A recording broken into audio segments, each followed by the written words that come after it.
Job, chapitre 36. Élihu continua et dit: Attends un peu, et je vais poursuivre, car j'ai des paroles encore pour la cause de Dieu. Je prendrai mes raisons de haut, et je prouverai la justice de mon Créateur. Sois-en sûr, mes discours ne sont pas des mensonges, mes sentiments devant toi sont sincères.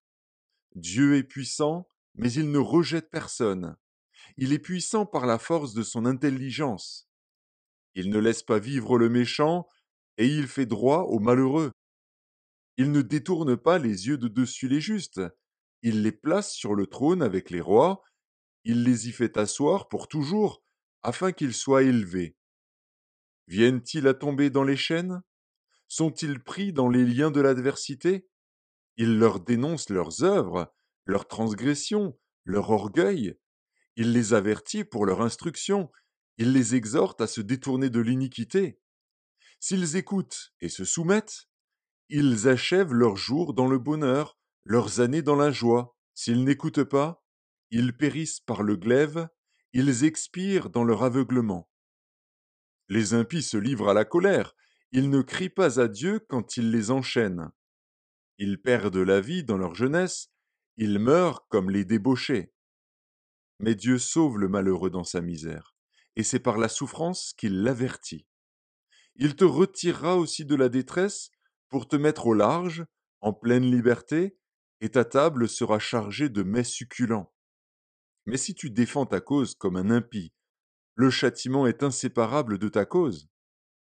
Que l'irritation ne t'entraîne pas à la moquerie, et que la grandeur de la rançon ne te fasse pas dévier. Tes cris suffiraient-ils pour te sortir d'angoisse, et même toutes les forces que tu pourrais déployer? Ne soupire pas après la nuit, qui enlève les peuples de leur place. Garde-toi de te livrer au mal, car la souffrance t'y dispose. Dieu est grand par sa puissance. Qui saurait enseigner comme lui? Qui lui prescrit ses voies? Qui ose dire: Tu fais mal? Souviens-toi d'exalter ses œuvres, que célèbrent tous les hommes. Tout homme les contemple, chacun les voit de loin. Dieu est grand, mais sa grandeur nous échappe.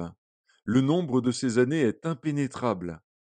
Il attire à lui les gouttes d'eau, il les réduit en vapeur et forme la pluie. Les nuages la laissent couler, ils la répandent sur la foule des hommes. Et qui comprendra le déchirement de la nuée, le fracas de sa tente? Voici, il étend autour de lui sa lumière, et il se cache jusque dans les profondeurs de la mer. Par ses moyens il juge les peuples, et il donne la nourriture avec abondance. Il prend la lumière dans sa main, il la dirige sur ses adversaires. Il s'annonce par un grondement. Les troupeaux pressentent son approche.